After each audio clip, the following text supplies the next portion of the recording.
Abrimos, señoras y señores, la mesa de En Perspectiva en viernes 8 de junio de 2018. Estamos con Ana Ribeiro. Buen día. Buen día. Hoy de negro con, iba a decir bufanda, pero no, ahora me doy cuenta que no es una bufanda. ¿Cómo se llama? ¿Chalina? Chalina. Algo más que chalina, no. ¿Cómo es? No, creo que es chalina. Chalina, una chalina que combina negro con rojo. Rojo pulso. Es un rojo pecaminoso, diría yo. Caramba. Rojo anarquista.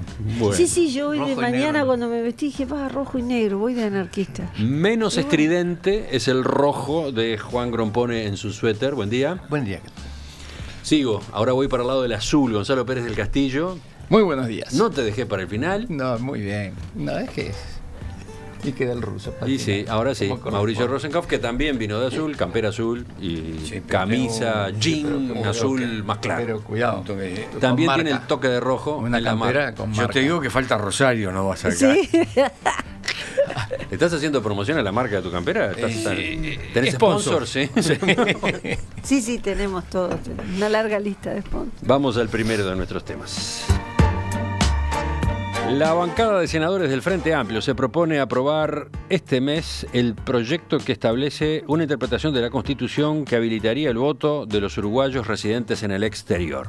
El senador Charles Carrera, presidente de la Comisión de Constitución y Legislación de la Cámara Alta, enfatizó: no hay ninguna norma que prohíba el ejercicio del derecho al voto a estas personas.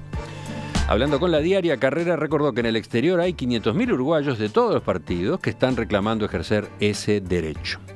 Beatriz Argimón, presidente del directorio del Partido Nacional, sostuvo que para el debate parlamentario del proyecto debería tenerse en cuenta la palabra de la Corte Electoral, ya que es el organismo que tiene competencia en este tema que involucra un debate técnico muy fuerte. Pero claro, el debate, esa polémica se enreda un poco. Gustavo Espinosa Mármol, secretario de Asuntos Internacionales del Partido Colorado, recordó que la ciudadanía ya se expidió sobre este tema en el plebiscito de 2009 y citó lo que dice textualmente el primer artículo de la Constitución. Ahí radica una parte del lío, ¿no? La República Oriental del Uruguay es la asociación política de todos los habitantes comprendidos dentro de su territorio. ¿Quién quería tratar este tema? Creo que todos, pero el que lo propuso el otro viernes fue Fui yo. Pérez del Castillo. Vamos con él. Bueno, muy bien. Bueno, como los tres tienen razón, es verdad, todo lo que dice Carrera, lo que dijo Argimón y lo que dijo el Partido Colorado. Yo también estaba en esa reunión, pero se ve que no llamó la atención lo que yo dije. Por eso te tenemos acá. Así que ahora lo voy a decir al aire. Es decir, en primer lugar, no es cierto que los uruguayos que están en el exterior no pueden votar. Los uruguayos que están en el exterior pueden votar perfectamente. Si vienen. Si están en el registro, vienen y votan. Nadie te pregunta dónde vivís, qué haces, nadie. Es decir, que es falso que los uruguayos que están en el exterior no pueden votar. Ese argumento es muy fuerte. No solamente es muy fuerte, es peor. Porque solo pueden venir y votar los que tienen dinero para venir y votar. Es decir, que ante esta realidad, la Constitución, no la Constitución, no, lo que está vigente hoy día es que si tú estás en el exterior, podés votar si tenés dinero para venir al Uruguay.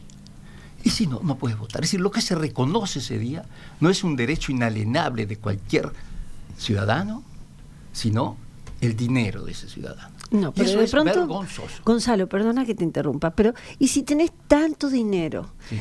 y te cuesta tanto administrarlo, que tenés reuniones impostergables y no venís por razones que nada tienen que ver con la pobreza? Esa se te está escapando. No, ahora la voy a tratar esa. No, Digo, primero quiero dejar establecido de que tú, estando en el exterior, podés votar.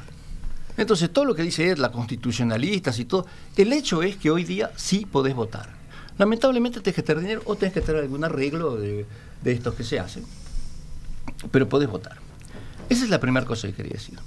La segunda es que en el siglo XXI, siendo un país de 3 millones de habitantes y teniendo entre 500 o 600 mil uruguayos en el exterior, uruguayos que tienen contactos, que tienen conocimientos, no utilizar ese capital humano en un mundo globalizado es francamente insensato. Es decir, pensar que el Uruguay es solo a aquellos habitantes que viven acá y no tener en cuenta esa realidad en el mundo de hoy es insensato. Y la tercera, que ya le dejo abierto, es que los argumentos que se utilizan para negarle el voto para que la gente pueda votar estando donde está, realmente no tienen fundamento. Los conocemos, lo que son los argumentos, si votaste tenés que bancar el resultado, no vota el que no, si no pagas los impuestos no puedes votar, la gente que está afuera no sabe lo que está pasando, o la gente que está afuera es toda del Frente Amplio, entonces tampoco se lo puede dejar votar. Esos son fundamentalmente los argumentos que se usan para negarle el voto al exterior. Y yo creo que ninguno de esos tiene fundamento. Pero esto saldrá en la discusión. ¿Quién sigue? Imagino. ¿Quién va después de Gonzalo? ¿Quién va a discrepar con Gonzalo? No, yo puedo agregar cosas. ¿Pero alguien va a discrepar con Gonzalo? Nada. No, yo no estoy segura, ¿sabes? Porque todos tus argumentos son muy válidos. Subrayando lo que acabas de decir con mucha claridad, no están impedidos de votar si vienen.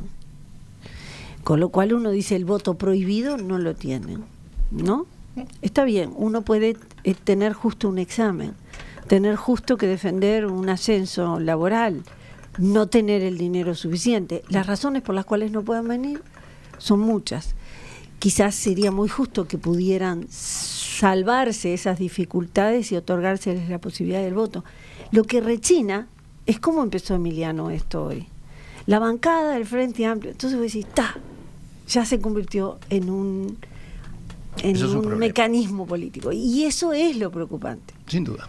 Así lo hubiera propuesto cualquier bancada, diría yo, lo mismo, ¿no? Eso es lo preocupante. Si todos estamos de acuerdo y ajustamos, ahora, hay un pronunciamiento que uno puede estar a favor o en contra, pero en el 2009 se dijo que no. Sí. ¿Y eso cómo se va a zanjar? Eso tiene que hacerse con mucha delicadeza, porque lo que no puede hacerse es crear algunos organismos, esa comisión que pase por encima de un pronunciamiento colectivo o por encima del propio Parlamento, porque esto es una cuestión legislativa.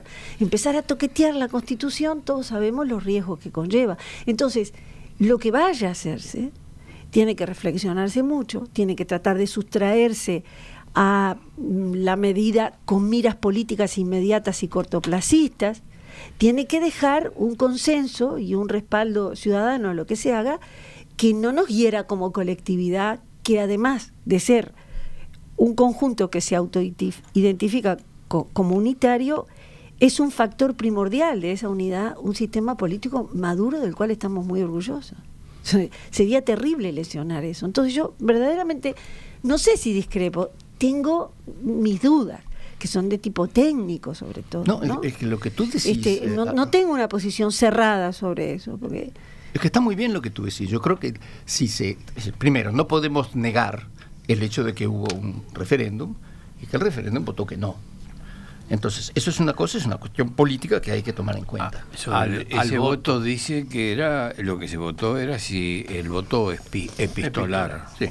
No sé. Sí, pero, a ver. Y Grossespiel dice que la Constitución ampara a los uruguayos que están en el exterior para poder votar. Sí. Digamos, no es tan traumático y dramático y contundente.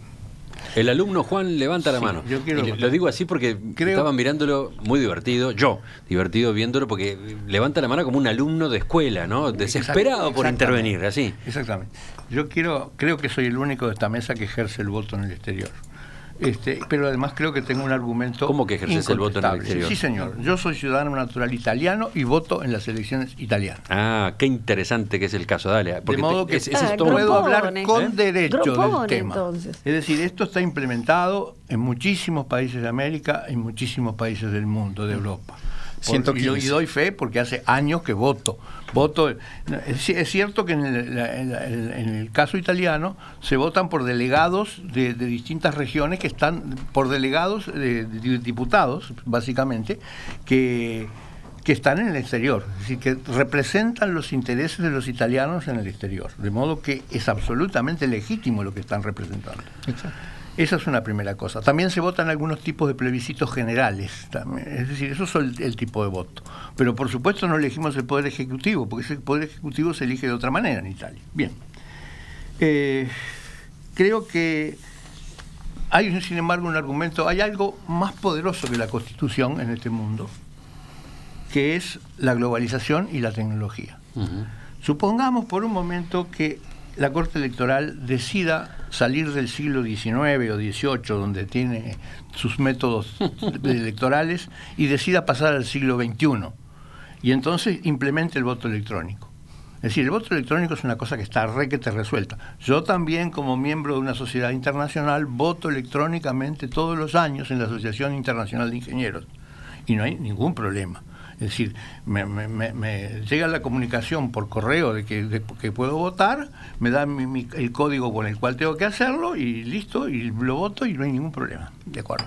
De modo que el voto electrónico es una cosa que está perfectamente realizada, tiene todas las garantías que se puedan imprimir, muchísimas más que las votos del siglo XIX en papel, ¿no? Entonces, ¿qué va a pasar el día que se implemente el voto electrónico? Y ahí se resuelven todos los problemas constitucionales. ¿Cómo se va a poder distinguir si la persona que está dentro del padrón está en el Uruguay o está en Tailandia? No se va a poder distinguir.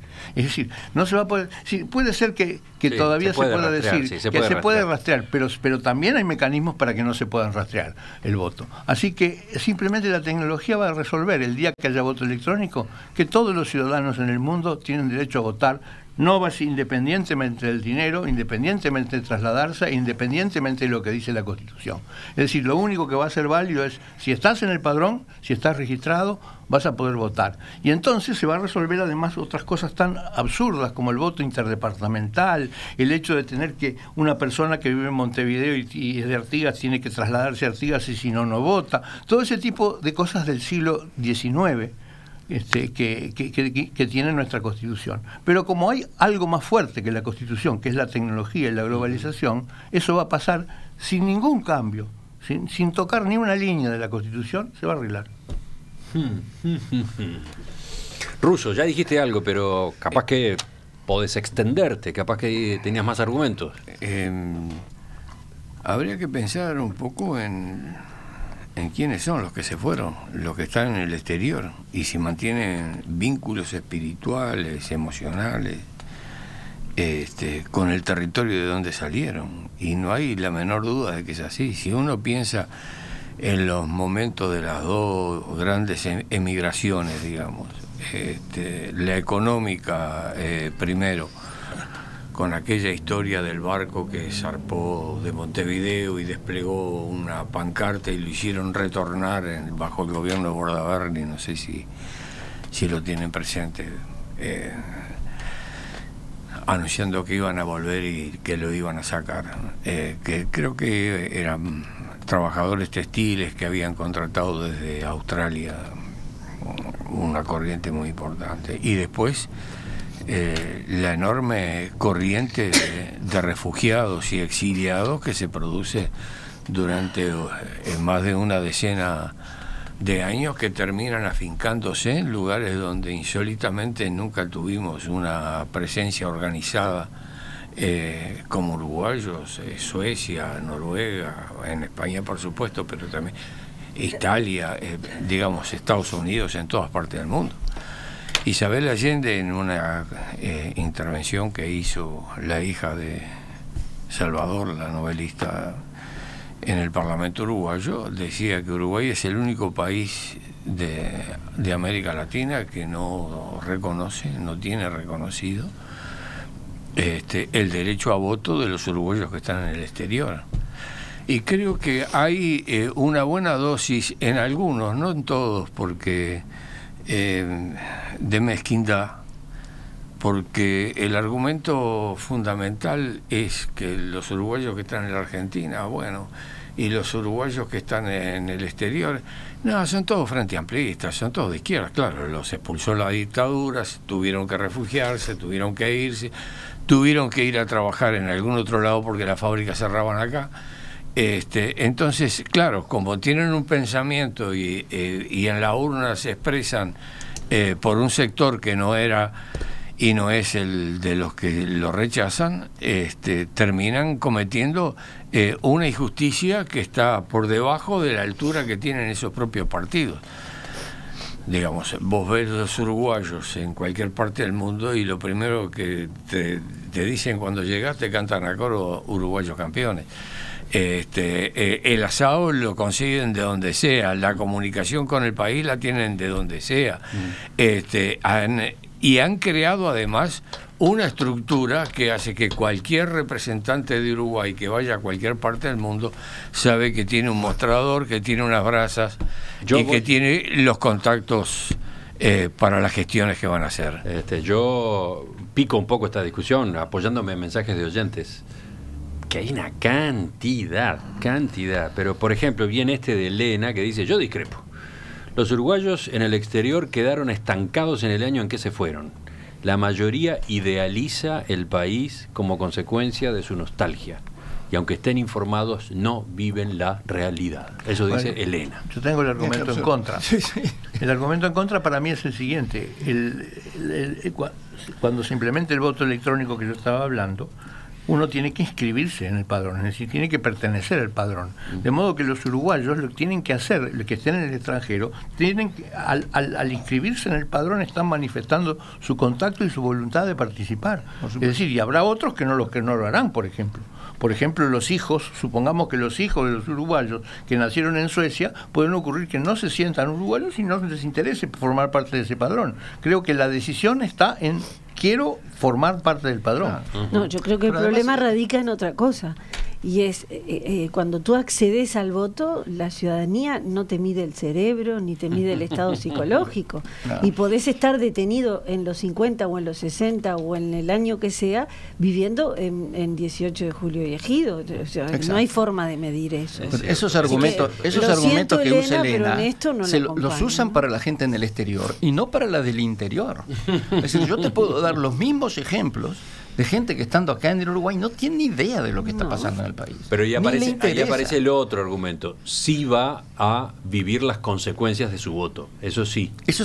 Por más que esté en la luna, sí, cuando vota, viviendo acá, después recibe las consecuencias de su voto. Sí. Un buen gobierno, un mal gobierno, lo que sea, ¿no? De acuerdo.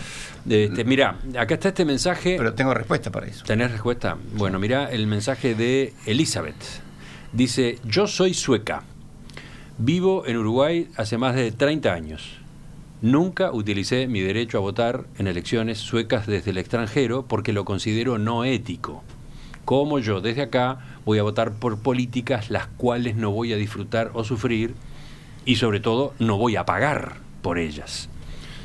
Ni puedo votar por algo que no estoy dispuesta a llevar adelante pagando los impuestos. Votar donde vivís, termina diciendo entre signos de admiración esta oyente Elizabeth, sueca. Eso primero es asumir que la gente que está en el exterior no sufre las consecuencias de lo que pasa en el Uruguay, lo que es absolutamente falso. Porque mucha de la gente que está en el exterior tiene familiares acá que están viviendo y viven esa realidad muchísimo. El otro argumento de esta chica, ¿cuál era? Lo de que te tenés que bancar lo que votás. No te tenés que bancar lo que votás. Si no te gusta, vivimos en un país en el cual si sale una cosa que a ti no te gusta, te podés ir y podés volver. Esto no es ni Cuba ni Corea del Norte. Yo el Uruguay de los años 70 no me lo banqué, ni el Uruguay me bancó a mí, y me fui. Y después volví. Es decir, tú tenés libertad de hacer eso. No es que el tener que sufrir. Y además sufrir las consecuencias, Emiliano, ¿qué quiere decir?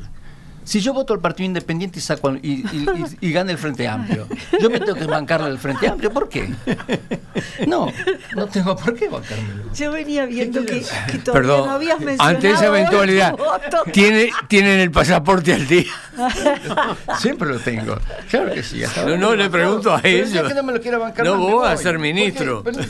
Como se ha ido tanta gente. Es decir, yo pregunto, en el caso del referéndum del sí y del no, que fue de los eventos políticos más importantes de la historia de este país, la gente que estaba afuera ¿no tenía derecho a votar por el no? ¿Podían votar por el no solo los que estaban acá en el Uruguay? ¿Los que estaban afuera no estaban afectados por la dictadura? Digo, ¿de qué estamos hablando? Sí, además estamos en un mundo global, de modo que las consecuencias de lo que pasa en Japón también se sienten en el Uruguay, por favor. Y va a llegar un momento en que las elecciones van a ser globales. Y entonces vamos a impedir que algún presidente de color de pelo naranja gobierne Estados Unidos, por ejemplo. Pero además hay otro argumento que es genial, que es que la gente dice, no, lo que pasa, lo que decía el ruso, lo que pasa es que la gente que está afuera, mayoritariamente, vota al Frente Amplio.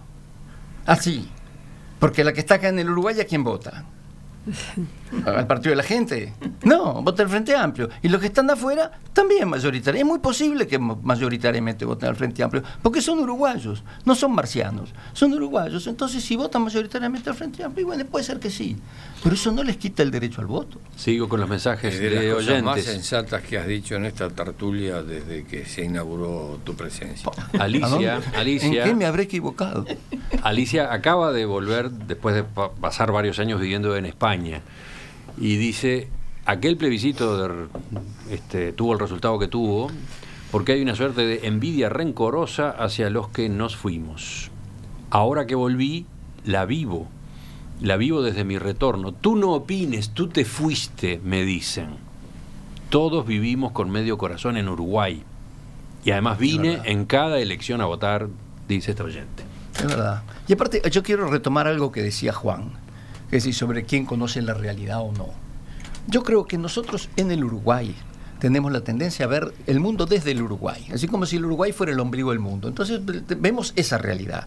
La gente que está en el exterior ve al Uruguay en el mundo, donde ciertamente no somos el ombligo, y tiene quizás una visión de lo que es bueno para el país o de lo que es aconsejable para el país, que será más o menos, pero es válida, es una visión válida de su país. Porque leyó el representante del Partido Colorado en esa reunión el primer artículo de la Constitución que dice, como tú leíste, la República Oriental del Uruguay, la asociación política de todos los habitantes, comprendido dentro de su territorio. Pero no se refiere a lo electoral, porque si fuera así, los extranjeros que viven en el territorio podrían votar, y no pueden. El artículo que sí se refiere es el artículo 77, que dice todos ciudadanos en el país. ¿Ah? Dice nacidos en el país. No, dice, la República Oriental del Uruguay es la asociación política de todos los habitantes comprendidos dentro de su territorio. Ese es el artículo. Pero no se refiere a lo electoral, Ana. El que sí se refiere es que dice, todo ciudadano es miembro de la soberanía de la nación, como tal es elector y elegible. Artículo 77. Ese sí se refiere a la parte electoral. Pero yo quiero agregar algo sobre el artículo 1. El artículo 1 de la Constitución fue redactado en el siglo XIX, donde no existía la globalización, donde no existía la posibilidad, es decir, en donde el transporte de un lugar a otro era difícil e impensable. Esta Constitución es de 1900 y pico, ¿no? Pero estamos en el siglo XX. Fue redactado en el siglo XX. Esa definición viene desde el comienzo de los tiempos. Todos los que están... Dice Federico, trabajo en París desde el año 2004. Comparto mi labor cotidiana con muchos extranjeros, además de franceses. Por ejemplo, estadounidenses, alemanes, colombianos, chilenos, argentinos. El único gil que no puede votar durante las elecciones de su país soy yo. Acá no hay nada para discutir, derecho a votar para los ciudadanos uruguayos que viven en el extranjero, ya. Y es uno de varios, porque ¿se acuerdan que el viernes pasado ustedes habían anunciado que íbamos a tocar este tema? Bueno, se generó una gran expectativa. Desde anoche estamos recibiendo mensajes de oyentes del exterior que quieren dejar posición. Entonces, digamos, se ve que les importa, sería bueno. Yo tuve mucho contacto con los compañeros y con los amigos y los conocidos que estaban en el exterior. Digo, desde la historia del que llegó y pensaba que al otro día volvía y durante meses no abría sus valijas, hasta otro tipo de dramas que vinieron con el tiempo, los que siempre estuvieron pensando pegar la vuelta y hasta tenían un terrenito comprado.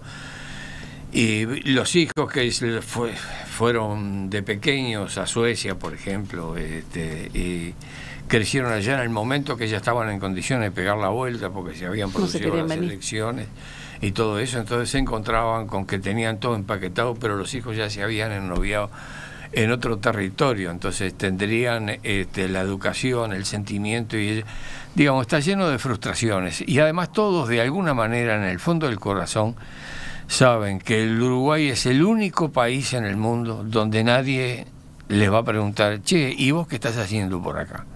Digamos, la condición de exilado y estar asilado en otro lado también tiene la misma amargura que tuvieron seguramente nuestros padres y nuestros abuelos que fueron poblando este país.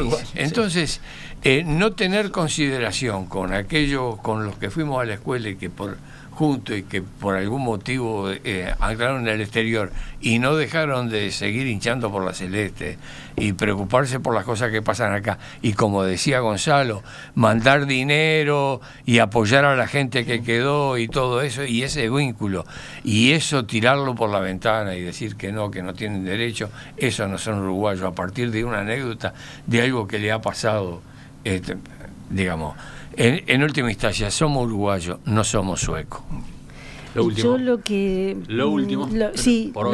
que diría como último es que esta discusión debe darse intensamente y en complejidad, porque el derecho al voto es probablemente una de las líneas de más larga duración que atraviesa nuestra democracia, porque acá se discutió todo, desde que somos país se discutió si podían votar los que no sabían leer y escribir, si podían votar los soldados los soldados de línea, si podían votar los que habían tenido alguna forma de servidumbre o esclavitud. Luego se discutió largamente si podían o no podían votar las mujeres. O sea, es un derecho de los más importantes, el del voto, vertebra todo el desarrollo democrático y debemos hacerlo con altura. Por eso yo decía, mi preocupación es que se politice de forma político-partidaria mezquina. Se debe discutir con altura y con la complejidad que requiere, porque es un derecho fundamental de lo mejor que tenemos. Apoyo totalmente. Hubiera querido decir algo más, pero te apoyo totalmente. Pero yo no te dejo. No, ya sé. Ya has dicho suficiente, Gonzalo. Sí. ¿Me la das por ganada? Sí, no, ya el viernes que viene... Que los oyentes voten. El viernes que viene no venimos, Gonzalo. No, soy yo la que faltó el viernes. No, yo también. Solidaridad. Impresionante la participación de los oyentes en el tema que veníamos tratando en la primera parte de la mesa de hoy. ¿Debe habilitarse el voto en el exterior de los uruguayos? Por supuesto, apenas si leí algunos ejemplos nada más. ¿Qué hago con todo este tráfico de opiniones, de puntos de vista? Se me ocurre lo siguiente. Vamos a abrir un foro en el sitio de Radiomundo, radiomundo.ui o en perspectiva.net. Vamos a colocar este tema en debate allí y vamos a dejar que los oyentes escriban debajo, al pie de la página, sus puntos de vista. Hemos tenido muy buenas experiencias. Con foros. Sí, por ejemplo, bueno, nada más que con los cuentos, ¿no? Cuando sí, ponemos los cuentos nominados, la gente no solamente vota por los cuentos, sino que además muchos de los oyentes fundamentan su voto. Bueno, pero ha habido otros asuntos que han generado mucha participación. Yo creo que estaría bueno abrir ese canal. Nuestros oyentes son civilizados, argumentan, no escriben barbaridades como suele pasar en otros sitios, así que esa creo puede ser una buena alternativa para dar cabida a toda esta inquietud que evidentemente en buena medida viene de oyentes del exterior, pero también de acá, así que después organizamos eso, si es posible, hoy mismo ya les contaremos.